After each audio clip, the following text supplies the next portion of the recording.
जरा विरोध करके देखिए, आपका धंधा बंद कर देंगे, आपका व्यापार बंद कर देंगे, आपके साथ जुल्म करेंगे, जाति करेंगे। जारी बनता जाएगा तो तुम मत निभाओ जिम्मेदारी। भारत जन क्रांति के रास्ते बढ़ रहा है, बढ़ रहा है, बढ़ रहा है, जन क्रांति के रास्ते बढ़ रहा है। जनता मसाल थामेगी, पलटेगी तक, और तब आप और सत्ता में से कोई होगा कि नहीं होगा, लेकिन जनता के मन की एक व्यवस्था होगी। और इन परिस्थितियों में कांग्रेस पार्टी के विरोधी दल के नाते चुप्पी कार्य करता है। उसका परिणाम कोटा में यह हो रहा है कि आज थानों में कोई फरियादी बनकर जाता है और सामने अगर सत्ता पक्ष का व्यक्ति है तो उसे मुलजिम की तरह व्यवहार उसके साथ किया जाता है। ये परिस्थितियां पैदा हो गई और इन परिस्थितियों के चलते चलते अब इस हाड़ौती संभाग में आम आदमी के मन में यह धारणा बन गई, अब न्याय नहीं बचा। अगर आप फरियाद लेकर तहसील में जाएंगे, थाने में जाएंगे, फरियाद सुनने और न्याय मिलने की जगह हमारे साथ नाइंसाफी होगी, अन्याय होगा, हमारे साथ जुल्म होगी, जाति होगी। मैंने कभी नहीं देखा ऐसा दृश्य। राजनीति में एक दूसरे के प्रति विरोध प्रकट करना, चुनाव लड़ना, आमने सामने अपनी भावना का प्रदर्शन करना, लेकिन विरोधी को किस प्रकार से खत्म किया जा सकता है, राजनीतिक भरोसे से विश्वास अर्जित करके, ताकत अर्जित करके आप किसी को परास्त कर दो, ये समझ में आता है, लेकिन परास्त ही नहीं करना, उसके सारे संसाधनों से इतना कमजोर कर दो कि आदमी खड़ा होने की हिम्मत नहीं करे। और आज कोटा की स्थिति क्या है, जरा विरोध करके देखिए, आपका धंधा बंद कर देंगे, आपका व्यापार बंद कर देंगे, आपके साथ जुल्म करेंगे, जाति करेंगे। ये परिस्थितियां लोकतंत्र के लिए घातक है। और मैं जब लोकतंत्र के लिए घातक इन परिस्थितियों की बात कर रहा हूं, तब कांग्रेस के कार्यकर्ता की चिंता और बढ़ जानी चाहिए। ये प्रजातंत्र भारत में भारतीय जनता पार्टी की देन नहीं है। ये नरेंद्र मोदी जी या कोई वाजपेयी जी या पंडित दीनदयाल जी उपाध्याय भारत में प्रजातंत्र लेकर आए हो, या इसके लिए उनका कोई अद्भुत सारा जीवन लग गया हो, संघर्ष लग गया हो, ऐसा इतिहास के पन्ने में एक लाइन का सबूत नहीं है, कोई एक अक्षर की गवाही नहीं है। और दुनिया भर का इतिहास एक एक पन्ना चिल्ला चिल्ला कर इस बात की साक्षी देता है। पंडित जवाहरलाल नेहरू, महात्मा गांधी और सरदार वल्लभ भाई पटेल ने लंबी गुलामी के बाद भारत के चहन में राष्ट्रीय विचार फूंका। अब भारत को भारत के लिए एक होना पड़ेगा, और उसी राष्ट्रीय विचार में से राष्ट्रीय आंदोलन निकला, आजादी का रास्ता बना और भारत में प्रजातंत्र आया। यूं ही नहीं आया पड़ा। कभी कभी मुझे पीड़ा होती है, कांग्रेस का व्यक्ति पिछले 10-11 सालों में कोई जवाब देने का साहस नहीं करता। 2014 में प्रधानमंत्री बनने के बाद भारत की धरती पर, विदेशों की धरती पर प्रधानमंत्री मोदी ने जाकर दुनिया भर में इस बात का हल्ला किया। क्या किया नेहरू ने? मेरे आने से पहले भारत में क्या था? ये मोदी है, मोदी 56 इंच का सीना लेकर चलता है। देश की जनता को जिस प्रकार से भ्रमित किया, और सोशल मीडिया और मीडिया को कब्जे में करके, प्रोपेगेंडा करके विदेशों में रहने वाले भारतीयों को जिस प्रकार से अपनी ओर आकर्षित करने का प्रयास किया, झूठ बोलकर, मुझे बहुत तकलीफ है कि कांग्रेस पार्टी को जिस ताकत के साथ विरोध करना चाहिए था, जिस व्यक्ति ने आजादी की लड़ाई में कभी 151 की धारा में थाना नहीं रखा हो, जिस व्यक्ति का जन्म ही आजादी के बाद, मैं उस पर नहीं जाना चाहता कि उनकी पढ़ाई और डिग्रियों को लेकर हिंदुस्तान सवाल करता भी है, हिंदुस्तान सवाल पूछता भी है। भारत की संसद और सरकारें मौन धारण करके बैठी रहती है। लेकिन मैं इतना जरूर कहना चाहता हूं, शायद ये पहले प्रधानमंत्री होंगे जिन्होंने भारत की आजादी का इतिहास नहीं पढ़ा, वरना ये कहने का साहस नहीं करते कि क्या किया नेहरू ने। जवाहरलाल नेहरू 8 साल 943 दिन 8 साल और 342 दिन, यानी 9 साल में 20-22 दिन कम इस मुल्क की आजादी के लिए जेलों में रहे। मैं एक मोटा सा सवाल करना चाहता हूं कांग्रेस के कार्यकर्ता बंधुओं, भारतीय जनता पार्टी के लोगों से कोई इतिहास गिरा सकता है? मुझे बहुत तकलीफ होती है, एक झूठी घटना को इस मुल्क में नरेंद्र मोदी इस प्रकार से प्रचारित करने का प्रयास करे। पश्चिम बंगाल में चुनाव हुआ और अचानक बांग्लादेश की धरती पर एक समुदाय विशेष के मंदिर में पहुंच जाते हैं और जाकर कहते हैं, मुझे याद आ रहा है, मुझे बांग्लादेश की आजादी की लड़ाई में दिल्ली के एक थाने में 151 में बैठाया था और सारे मुल्क के अखबार इस प्रकार से लिखे जैसे इससे बड़ा है हिंदुस्तान के इतिहास में अद्वितीय योगदान भारत की आजादी और बांग्लादेश की आजादी में किसी का रहा ही नहीं। मोदी जी को घंटे भर के लिए किसी दिल्ली के थाने में बैठा दिए, लेकिन दिल्ली के किसी थाने में बैठाए जाने के दस्तावेजी सबूत मौजूद नहीं है। केवल मोदी जी ने कह दिया मुझे बैठा दिया था, मुझे याद है। ये जो वोटों का व्यापार करने के लिए जो पूरे हिंदुस्तान को, पूरे मुल्क को, पूरे देश के मीडिया को, पूरे देश के जनमानस को झूठ की बुनियाद पर लाकर खड़ा कर दिया है, आप अंदाजा लगा लीजिए अगर ये मुल्क बहुत देर तक हर झूठ को सच मानने लगेगा और कभी देश को आवश्यकता पड़ी कि सच का पैमाना क्या है ये जानने का, उस रोज सच भी धुंधला हो जाएगा, सच भी झूठा नजर आने लगेगा। कहां ले जा रहे हैं हम इस मुल्क की इतनी बेहतरीन परंपरा है, इतनी शानदार परंपरा है, इतना अद्भुत आजादी का इतिहास, आजादी के पहले का भारत का इतिहास, सारे के सारे उस इतिहास को मटिया मेट किया जा रहा है। मैं कई बार कहता हूं, भी पिछले दिनों संविधान बचाओ रैली में मैंने जितने कार्यकर्ता आए थे, कहा क्या किया नेहरू ने? ये मुल्क जब आजाद हुआ तो इस मुल्क की आर्थिक स्थिति ये थी कि 1949 का पहला अंतरिम सरकार का बजट जवाहरलाल नेहरू ने जब इस मुल्क का पेश किया तो 139 करोड़ रुपए का बजट था। 139 करोड़, और उस 139 करोड़ रुपए में कोई भारत को विकास का सपना और कोई ऐसा फेक सपना दिखाने की कुचेष्टा नेहरू ने नहीं की। उन्हें कहा आज विकास से पहले जिस प्रकार से शरणार्थी आ रहे हैं, जिस प्रकार से लोगों के जीवन को संरक्षित सुरक्षित करके कुछ जरूरी पैरामीटर्स पूरे करने हैं, इसके लिए भारत केवल अभी 139 करोड़ रुपए का प्रबंध कर पाया है। लेकिन हम स्टेप बाय स्टेप बढ़ेंगे और पहली पंचवर्षीय योजना 3-4 हजार करोड़ की बनाई और बनाई नहीं। हो सकता है पैसा कम था लेकिन सपना बड़ा था। कभी कभी जवाहरलाल नेहरू के जीवन को ये कांग्रेस के कार्यकर्ता पढ़ने का प्रयास करें। मैं कहता रहता हूं, आज राम मंदिर के नाम पर सारे देश में वोटों का व्यापार किया जा रहा है। करिए आप व्यापार। मोदी जी राम आपके नहीं है, राम हमारे भी है। मैंने तो अभी कल परसों कोई साक्षात्कार लेने आए थे, तब कहा जिस रोज राम मंदिर का निर्माण हो रहा था, शायद शिलान्यास उद्घाटन हो रहा था, देश के उन लोगों में जिनका मन प्रफुल्लित हो रहा था, मोदी जी तुमसे ज्यादा मन मेरा प्रफुल्लित हो रहा होगा, लेकिन तुम किस प्रकार की नौटंकी कर रहे थे। सारे मुल्क के सन्यासी हैं, पूरे मुल्क की इलीट क्लास है, और आप कलश लेकर इस प्रकार से वहां जा रहे हो जैसे आपने कोई अद्भुत काम कर दिया। बहुत चिंतित हो, बहुत गंभीर हो।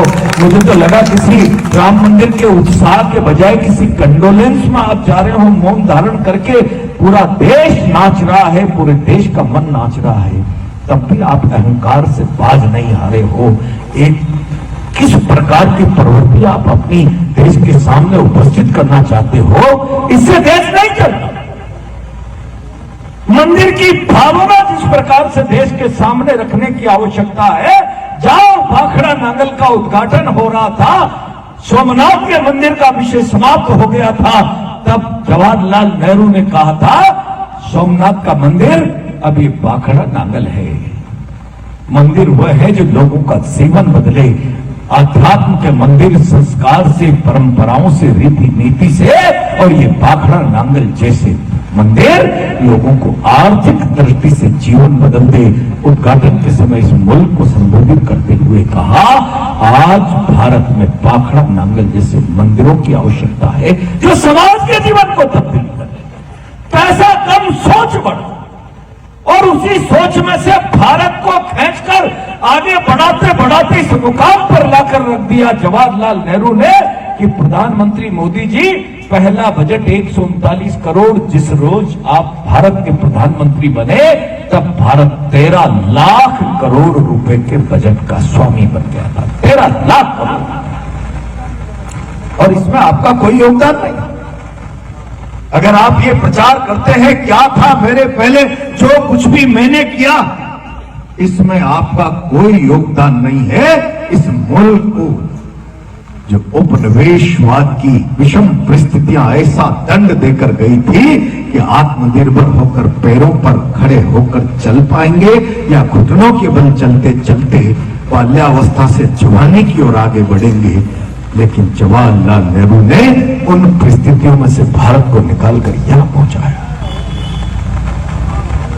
और आज कांग्रेस इस प्रकार से भारतीय जनता पार्टी के हमलों पर निरुत्तर हो जाती है, जैसे कोई कांग्रेस ने बहुत बड़ा अपराध कर दिया।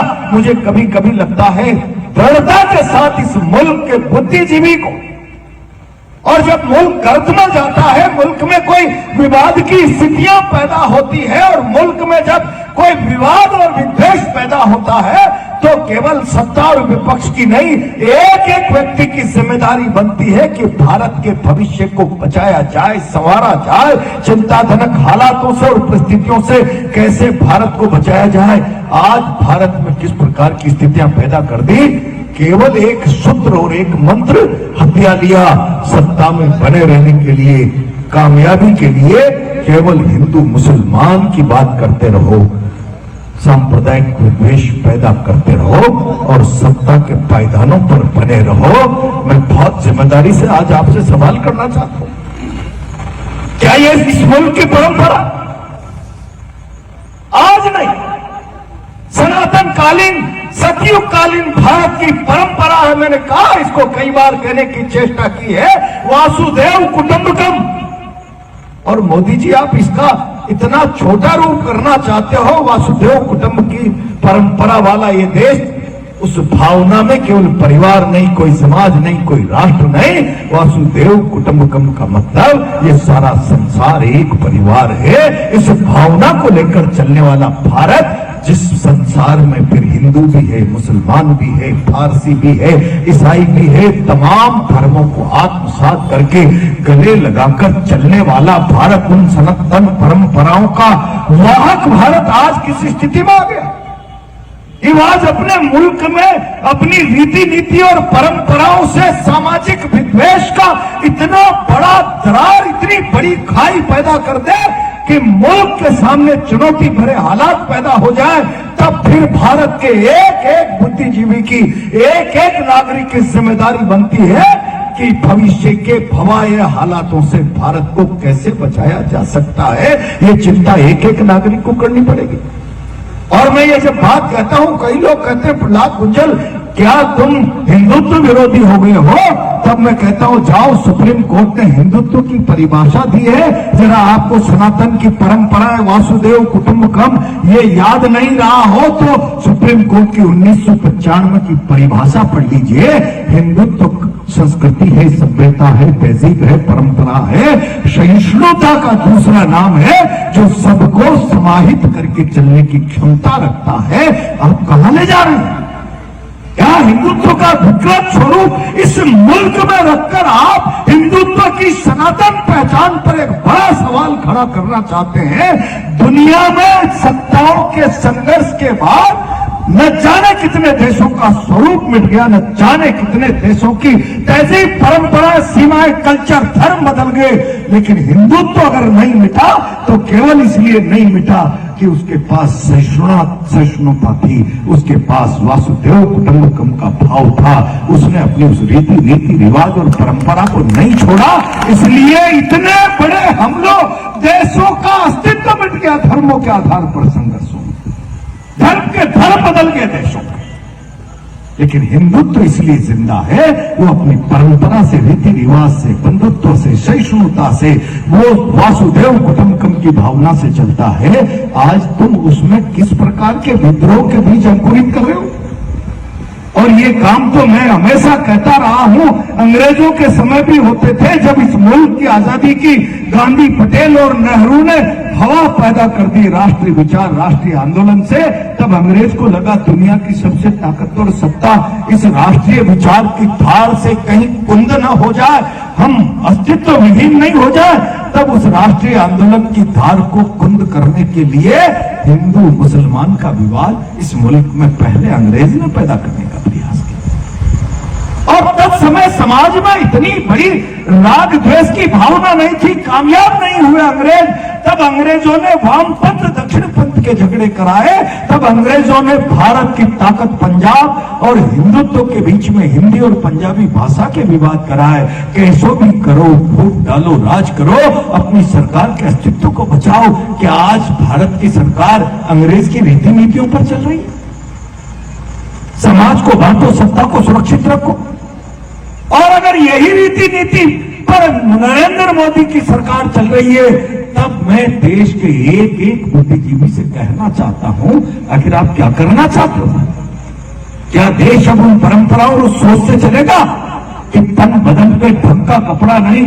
एक व्यक्ति आकर सोशल मीडिया पे कहता है चिल्ला चिल्ला के, नहीं नहीं नहीं, 400 रुपए लीटर का पेट्रोल पंप पेट्रोल ले लेंगे, लेकिन सत्ता में तो मोदी को ही लाएंगे। मोदी नहीं रहा तो देश डूब जाएगा। मुझे लगता है भगवान मोदी जी को 1000 साल की उम्र दे, 75 के तो हो गए, अब 25 साल बाद तो मुझे लगता है ये देश डूबता ही दिखता है। किस प्रकार से देश में एक अंधता का भाव जगा दिया। मैं जिम्मेदारी के साथ आज आप लोगों से कहना चाहता हूं, इन परिस्थितियों को अगर समझने का देश ने प्रयास नहीं किया तो देश जाएगा कहां? और इसीलिए कांग्रेस पार्टी के कार्यकर्ता की जिम्मेदारी बनती है ऐसे समय में खड़ा हो, धार्मिक जनमानस को दिशा देने का प्रयास करें, हाथ पकड़कर कंधे से कंधा मिलाकर उसको साहस और हिम्मत देने का प्रयास करें। और अगर कांग्रेस का कार्यकर्ता इस काम को नहीं करेगा तो आज देश में ऐसे विकट हालात पैदा होंगे। टेलीविजन की बहसों में जाओ, किसी विषय पर टेलीविजन के सारे एंकर सत्तारूढ़ पार्टी के प्रवक्ता की तरह बहस करने लगे हैं, जैसे वो पक्ष बन गए हैं। जब प्रेस पक्ष बन जाएगी, संस्थाएं पक्ष बन जाएगी, संवैधानिक संस्थाएं पक्षकार बन जाएगी, तो फिर देश में क्या बचेगा? देश किस दिशा में जाएगा? ये गंभीर सवाल आज सारे भारत के राजनीतिक वातावरण में कौंध रहा है, और कौन ही नहीं रहा है। भारत के बुद्धिजीवी वर्ग से सवाल कर रहा है कि आखिर देश जा कहां रहा है? आप क्या कहना चाहते हैं? क्या कहना चाहते हैं? एक पढ़े लिखे दुनिया के प्रसिद्ध विद्वान ने कहा, जरा एक काम करिए, इस मुल्क की सारी प्रेस मेरे कब्जे में कर दीजिए, मैं सारे मुल्क को भेड़ चाल चला दूंगा। यानी सारा मुल्क भेड़ चाल चल देगा सत्ता के अनुसार अगर प्रेस काम करने लग जाएगी। ये किसी दुनिया के विद्वान का मत है। क्या आज भारत में यह हालात पैदा नहीं हो रहे? और प्रेस का महत्व इतना जरूरी है कि भारत को, भारत की आवाज बढ़ाने के लिए कांग्रेस पार्टी ने कौन सा नेशनल हेराल्ड और महात्मा गांधी ने पाक बिरला जी से, सिंघानिया से, न जाने कितने उद्योगपतियों से बात करके भारत को, भारत की आवाज, भारत की भावना, भारत का विचार समझाना है, आजादी की इस लो को धधकती हुई ज्वाला बनाना है। अखबारों के रास्ते खड़े किए, अखबार खड़े किए, अखबार खड़े किए। और अब देश आज चुनौतीपूर्ण हालात में है, तो वो अखबार अपनी जिम्मेदारी, अपना दायित्व निभाने में क्यों पीछे हट रहा है? और जब मैं कह रहा हूं कि जब सारी संस्थाएं गौण हो जाए, सत्ता के सामने घुटने टेक कर सत्ता की मुखर प्रवक्ता बन जाए, या सत्ता के सामने लाचार होकर असहाय बेबस बन जाए, तब स्थिति केवल कांग्रेस राज में आएगी कि नहीं आएगी ये सवाल नहीं है। भारत में प्रजातंत्र बचेगा कि नहीं बचेगा, ये गंभीर सवाल खड़ा होता है। और इसीलिए मैं कांग्रेस के कार्यकर्ताओं से कहता हूं, लड़ना सीखो, लड़ना सीखो। कई बार लोग कहते हैं मुझे, अभी कम भारतीय जनता पार्टी के लोग राज करना कम जानते हैं, विरोध वो ही कर सकते हैं। कांग्रेस के लोग तो राज ही करना जानते हैं, विरोध नहीं कर सकते। तो जो राज करना जानता है और जुल्म का विरोध करना नहीं जानता, मैं समझता हूं राजनीति में यह भी चिंताजनक सवाल है। और इसीलिए अब आपको तय करना पड़ेगा, यह व्यवस्था आप प्रजातंत्र, ये जनता का अधिकार है। किसको राज करने का मैंडेट दिया है, किसको राज पर अंकुश लगाने के लिए विरोध का मैंडेट दिया है। और अगर राज धर्म नहीं निभा रहा है, तो फिर विपक्ष को विपक्ष का धर्म निभाना होगा। राज धर्म नहीं निभाना पाप है, तो फिर विरोध का धर्म नहीं निभाना भी पाप है, पाप है। और इसलिए कभी कभी किसी बड़े शायर ने कहा है, मुझे वो पंक्तियां ठीक से याद नहीं है, इतिहास गुनाह उनका भी लिखेगा जो चुप रहे थे। क्या चुप रहने का समय नहीं है? अब झंडा बुलंद करने की आवश्यकता है, आम जनता के लिए संघर्ष करने की आवश्यकता है, ताकत के साथ, हिम्मत के साथ, हौसले के साथ। और इसीलिए मैं कहना चाहता हूं कि इन परंपराओं को छोड़िए। फिर राजनीति में आप सत्ता का उपभोग करने के लिए आए हो, तो फिर मुझे इस पर कुछ नहीं कहना। लेकिन हम जब राजनीति में आए थे तो साधारण सी बातें बहुत प्रचलित हुआ करती थी। एक बेटा कहता है, मां मां मैं मुल्क की आजादी के गांधी, नेहरू, सुभाष, भगत सिंह के बलिदान और संघर्ष से इतना प्रभावित हूं, अब मैं चाहूंगा इस राष्ट्र की सेवा और साधना में जाऊंगा, राजनीति के पथ पर जाऊंगा। तब मां कहती है, बेटा वो तो बहुत कोमल है, ये ऊपर खाबर संघर्षों का रास्ता कैसे पार करेगा? मेरे पास भगत सिंह के बलिदान और सुभाष के संघर्ष की गाथा की ताकत है, मेरे पास गांधी के त्याग और नेहरू के, पटेल के संघर्ष की गाथा की ताकत है, ऊर्जा है। कोई ऊपर खाबड़ रास्ता मुझे राष्ट्र साधना के पथ पर जाने से रोक नहीं सकता। बेटा इतना कर लेगा, मैं इससे भी ज्यादा कर लूंगा। तब मां कहती है, बेटा देख, तू एक मंजिल पार कर लेगा तो इस राजनीति का चरित्र ऐसा बन गया, फिर इंद्र का सिंहासन खतरे में न पड़े, इसलिए उर्वशी सी अप्सराएं तेरा चित्त डोलाने के लिए आ जाएंगी। मां मेरी साधना से नहीं हटने वाला हूं। तब तू जाएगा तो अंतिम दरवाजे पर मोतियों का थाल भरा श्रृंगार लेकर तेरी आरती होगी। वहां तेरे मन को, तत्व को विचलित करने का प्रयास पैसे से होगा, धन से होगा, बेईमानी से होगा। नहीं नहीं, ये भी मेरा रास्ता नहीं रोक सकते। मैं इंस्पायर हूं भगत सिंह के बलिदान से, मैं पंडित राम प्रसाद बिस्मिल, अशफाकुल्ला खान के बलिदान से इंस्पायर हूं, जिसकी कीमत न पैसा है, न उर्वशी है, न दौलत है, वो केवल राष्ट्र साधना है। मैं मुकाम के लिए आगे बढ़ूंगा, इस मुल्क की सेवा करूंगा। राजनीति का तो ये चरित्र है।